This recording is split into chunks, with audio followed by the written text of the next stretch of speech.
एवढे फोन चालू आहे. एकतर तुम्ही मला मारा नाही तर ते मला मारून टाकायचे होय. ते रेकॉर्ड केलं नाही म्हणून सांगतोय, नाही तर रेकॉर्डही केलं असतं तर बरं झालं असतं.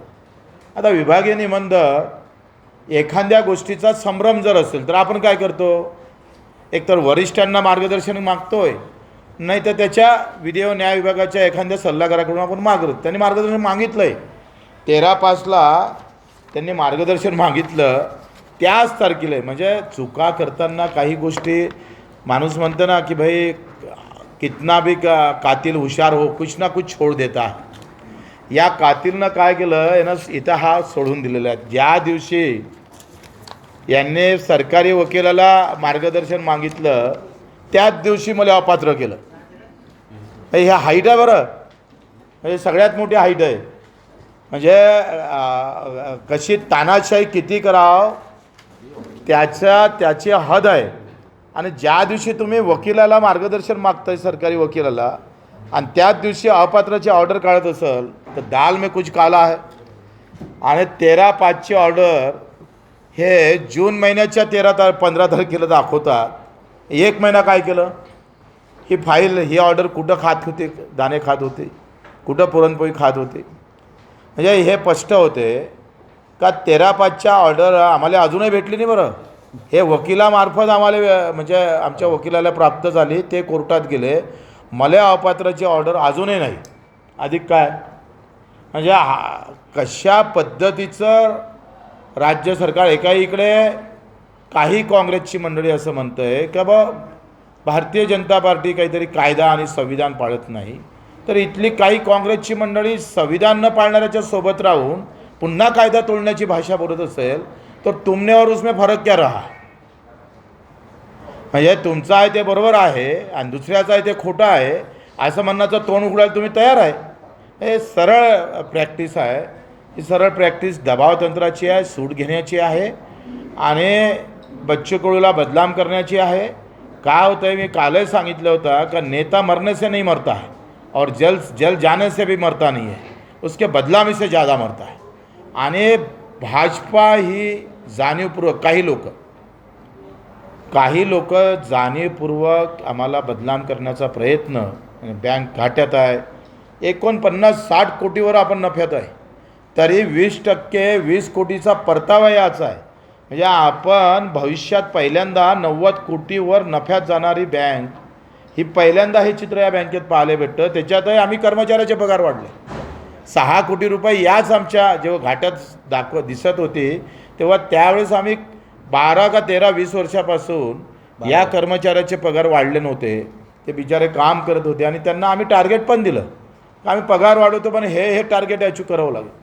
आणि त्यांनी त्याच्या पद्धतीचं बऱ्याच प्रमाणात केलंही पण. आणि त्यांचे पगार वाढले, तो 6 कोटी वेळेवर द्यावं लागले. काही 2-3 हार्डवेअर आम्ही पाहतोय बँकेच्या सोयीनं, सॉफ्टवेअर वगैरे सगळ्या अधिक डिजिटलाइज कसं करता येईल असेल, अधिक ऑनलाईन कसं करता येईल, काही तो खर्च आपण वाढवला. आणि मग अशा याच्यामध्ये हे करत असताना काय होतं आहे, किमान संचालकांनीसुद्धा बदनामी करू नये. त्याच्यामुळं बँकेवर होणारे परिणाम हे फार एका राजकारणापुरते मर्यादित नाही आहे. आम्ही जेव्हा बँकेतला संचालक अशा प्रकारची बदनामी करून उद्या ह्या ठेवीवर परिणाम पडला, उद्या ह्या बँकेच्या अर्थकारणावर परिणाम पडला तर संचालकाला त्याची भीती नाही आहे. पण बच्चू कडू आणि हे सगळे बदनाम झाले पाहिजे याच्यात त्यांना जास्त रस आहे. आणि हाच कळीचा मुद्दा आहे. मला असं वाटतं का आंदोलन थांबेल किंवा आम्ही थोडीशी शरणागती घेऊ, एखादा फोन मीच फडणवीस साहेबाला करण का राहू द्या बाबा आता मी थोडंसं आंदोलन मागं घेतो आहे, तुम्ही थोडंसं आम्हाला दिलासा द्या, ही काही कम्प्रोमाइज होईल, हे काही देवाणघेवाण होईल, अशा प्रकारचे काही स्वप्न काही लोकांना पाहिले होते. पण त्यांना माहीत नसेल का बच्चू कडूच्या मागं कडू लागलेला आहे आणि तो कडू एवढा घातक आहे, एवढा वाईट आहे नेत्या लोकांसाठी का तुम्ही असे किती काही औषधी आणले आमच्यासाठी तरी आमची कडुनिंबाची औषध हे सगळेले झोमते, उरून पुरते. तुमचा मुडला जर आला असेल तर आम्ही तेले निंबाचा पाला पाठवून देऊ. आणि म्हणून अशा बेनावी किंवा कुठल्याही प्रकारचं त्याच्याशी संबंध नसताना अशा प्रकारचं आता विभागीय निबंधकाला काय करायला पाहिजे, हा अनिमित्त आहे. हा सेवा हमी कायद्याची सरळ पायमल्ली केली आहे. सेवा हमी कायदा 5(ब) काय म्हणतं का एखादा अधिकारी किंवा एखादा कर्मचारी एखादी फाईल जाणीवपूर्वक कोणाच्या नुकसानापोटी काही निर्माण करत असेल तर त्याला शिक्षेस पात्र होतं.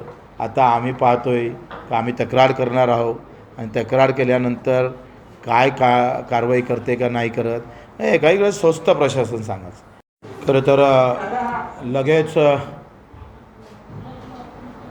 दुसऱ्या दिवशी कालही पत्रकार परिषद झाली आणि आज अधिक पत्रकार परिषद. मला वाटते बँकेत पहिल्यांदाच एवढ्या संख्येनं आपण उपस्थित झालात त्याबद्दल आपले आभार, धन्यवाद. आमचे ज्येष्ठ संचालक आणि माजी अध्यक्ष नरदचंद्रजी ठाकरे, आमचे उपाध्यक्ष ढेपे साहेब, आमचे संचालक अजयजी पाटील आणि आनंदजी काळे. खरं तर बँक आपण 20 वर्षाचा कालखंड जर बँकेचा पाहिला तर तो 1500-1700 कोटीच्या ठेवीमध्ये आहे आणि आमच्या 1.5 वर्षात या बँकेची ठेवी 2400 कोटीवर गेली आणि 400 कोटीनं वाढली. हा चमत्कार आहे. म्हणजे जी बँक 15-20 वर्षामध्ये 1500 ते 1800च्या दरम्यान ठेवीवर जातं ती बँक 1.5 वर्षामध्ये आमचा कालखंड सुरू झाल्यावर ते 2400 कोटीवर ठेवी जातं. म्हणजे 400-450 कोटीनं आपण बँक मोठी केलेली आहे आणि त्याच्यामुळे कर्ज वितरण अधिक जास्त झालेलं आहे. आणि भाग भांडवलामध्ये सुद्धा आपण किमान 10-15-20 कोटीनं आपण वाढलेलं आहोत. आणि अनेक योजना म्हणजे राज्यातली पहिली बँक आहे जी नाबार्डला जोडल्या गेली. म्हणजे नाबार्डच्या सगळ्या योजना आता या बँकेतून सुरुवात झाली. आणि चमत्कार काय झाला तर पश्चिम महाराष्ट्रामध्ये फक्त नाबार्डच्या केसेस जास्त व्हायच्या. आज अमरावती जिल्हा महाराष्ट्रात सगळ्यात आघाडीवर आहे. म्हणजे मग तुम्ही बकरी पालन असेल किंवा कुक्कुटपालन असेल किंवा चाऱ्याच्या योजना असेल 50% सबसिडी. वाटते ही नाबार्डची एकमात्र चांगली योजना आहे का ती 50% सबसिडीवर घेणारी आहे. राष्ट्रीयकृत बँकला आपण देत नाही. आणि आपल्या बँकेनं आतापर्यंत 25 ते 30 लोकांना म्हणजे राज्यात सगळ्यात मोठा आकडा आपण ओलांडलेला आहे. आम्ही नेहमी पश्चिम महाराष्ट्राचं गुणगाव गावत होतो आहे पण आमच्या या बँकेनं आता त्या पश्चिम महाराष्ट्राला मागं टाकलं हे तेवढं बरोबर आहे. शैक्षणिक लोन शेतकऱ्याच्या मुलांना आपण सुरू केलं. म्हणजे हा एक चांगला पुढाकार आपण याच्यामध्ये घेतलेला आहे. ज्यावेळेस 60%चा परतावा आल्याशिवाय कर्ज वाटू नका असं जेव्हा सरकारचं धोरण होतं 6% माफ व्याजीची योजना आहे तेव्हा याच बँकेनं पुढाकार घेतला आणि महाराष्ट्राचा प्रश्न या बँकेच्या व्यासपीठावरून आपण सोडला. ही फार मोठी जमेची बाजू आहे.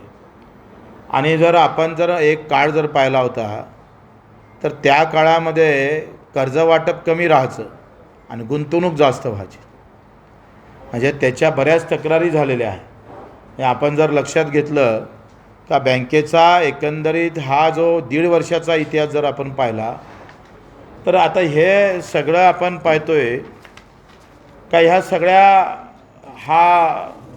म्हणजे बँकेची साधी आमसभा जर तुम्ही पाहिली असेल तर त्या अशा भागात व्हायची का कुठं बसायचा तो.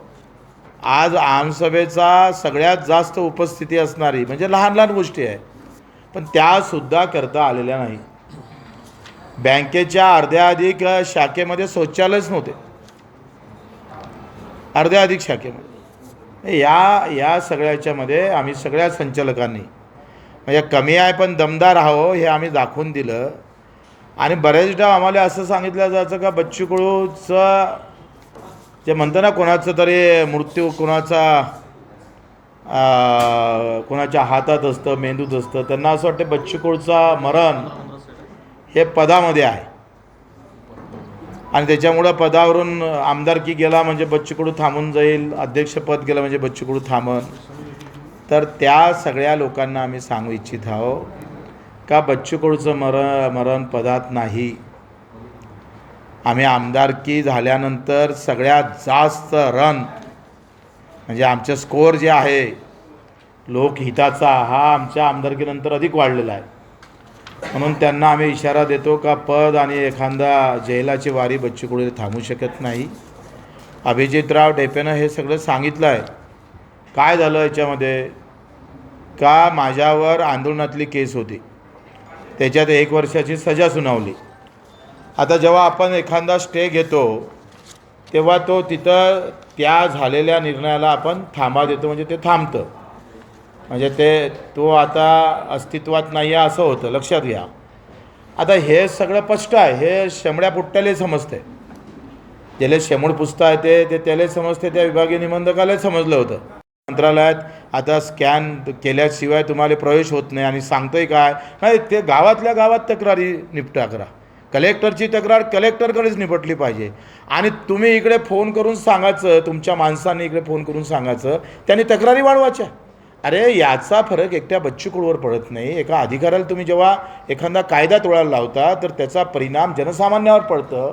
हे कधी शिकणार आमचे राज्यकर्ते? शिकले पाहिजे का जेव्हा मी एक चुकीचं काम करायला सांगतोय, 13/5ची ऑर्डर 1 महिन्यानं जर बाहेर निघत असेल तर याच्यासारखं अधिक काय तुम्ही कशी गुंडेशाही झुंडशाही सुरू आहे. प्रभू रामचंद्राचा हा आदर्श मला वाटतं भाजपच्या काही लोकांना घेणं फार महत्त्वाचं आहे. अखेर या प्रभू रामचंद्राचं व्यक्तिमत्व हे त्यागातून उभं राहिलेलं आहे, त्यांच्या त्यागाच्या भूमिकेतून उभं राहिलेलं आहे. निव्वळ रामाचा फोटोन मंदिर बांधल्यानं भक्त होत नाही, तर त्याच्या विचाराचं खऱ्या अर्थानं आम्ही पुरस्कर्ते झालो पाहिजे. आणि तो जर तुम्ही तोडण्याचा प्रयत्न करत असेल तर प्रभू रामचंद्राचा तो धनुष्यबाण तुमच्या आता ह्याच्यात गेल्याशिवाय राहणार नाही.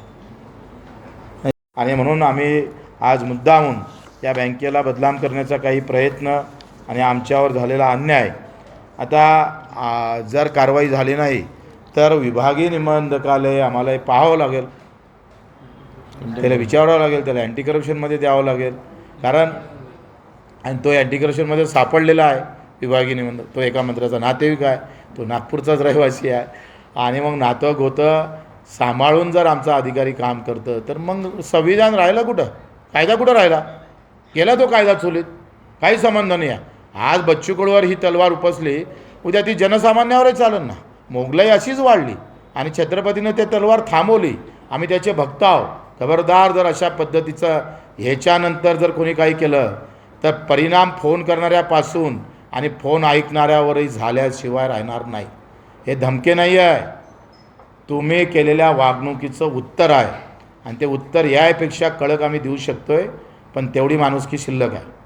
कोणाला भूमिका निभावत असेल तर तो काही त्यांना चूक केलेली नाही आहे. पण फडणवीस साहेबांनं जे केलं होतं, घोषणा केली होती 7/12 कोऱ्याची, त्याच्यामुळं काय झालं का आता गव्हर्नमेंट आलं, कर्ज माफ होणार, कशाला भरायचं? याचा 10-20% परिणाम सगळ्या बँकेवर, आमच्याच काय सगळ्या बँकेवर पडलेला आहे.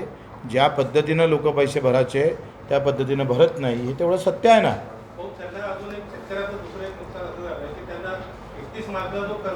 कसं आहे का कर्जमाफीची घोषणा झाली नसती तर त्यानं रेग्युलर कर्ज भरलं असतं, तर व्याजमाफीची सवलत त्याला भेटली असती. आता काय नुकसान कसं झालं का व्याजमाफीची सवलतही भेटली नाही आणि पुढचं कर्ज तो घेऊ शकत नाही, म्हणून सावकारकीकडे जाण्याचं प्रमाण यावर्षी 15 ते 20% वाढलं. 15 ते 20% अमरावती जिल्ह्याचं वाढलं. बाकीच्या ठिकाणी काय माहीत नाही, पण सगळ्या इकडे हे परिणाम झालं का बँकिंगमध्ये तो थकीत राहिला, त्याच्यामुळे त्याला सावकाराकडे जावं लागलं. आता सावकाराची कर्ज व्याजाची जी पद्धत आहे ते मारणारीच आहे. म्हणजे तुम्ही आज दर दिवशी 10 शेतकऱ्यांच्या आत्महत्या होतं, 6 महिन्यात 1000 लोकांच्या आत्महत्या झाल्या. आम्ही त्या आत्महत्या करण्यासाठी आम्ही प्रवृत्त करतो आहे. देवेंद्रजी आणि सुधीर मुनगंटीवारानं असं म्हटलं होतं सभागृहामध्ये, जर शेतकऱ्याची एकही आत्महत्या झाली तर 306 हा मुख्यमंत्र्यावर दाखल झाला पाहिजे. मग आता तेच म्हणणारे लोक सत्तेत आहे, तेच मुख्यमंत्री आहे.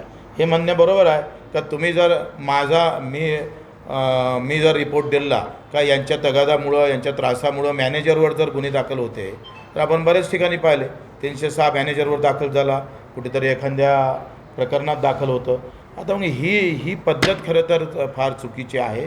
कर्ज घ्या, 75 वर्षाच्या स्वातंत्र्यानंतरही आजही आमच्या शेतकऱ्याला कर्ज घ्या का लागतं, हा मूळ प्रश्न आहे.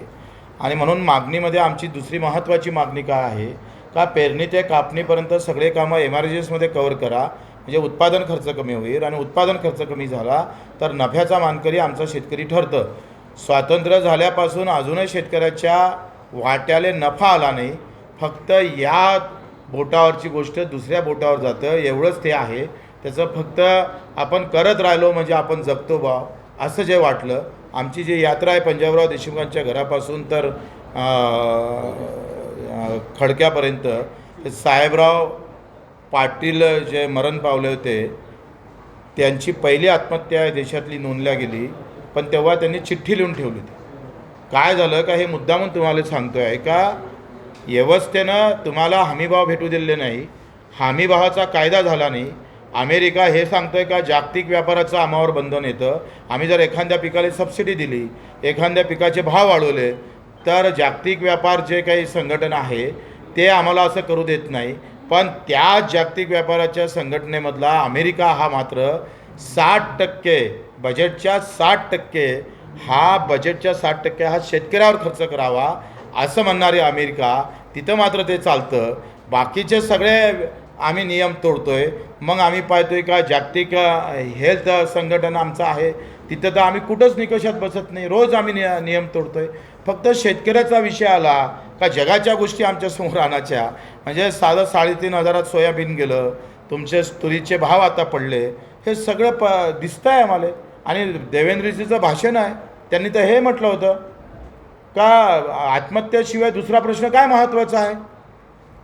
जेव्हा आम्ही स्थगन प्रस्ताव मांडतोय सभागृहामध्ये तर त्यांनी अध्यक्षांना 10 डाव सांगितलं का मी ज्या आत्महत्याचा विषय रोज आत्महत्या येतं, मी जो दौरा केला त्याच्यामध्ये रोज लोक किड्या माकडासारखे मरतात आणि मग हे मरू नये म्हणून याच्यासाठी याच्यापेक्षा दुसरं काय महत्त्वाचं आहे.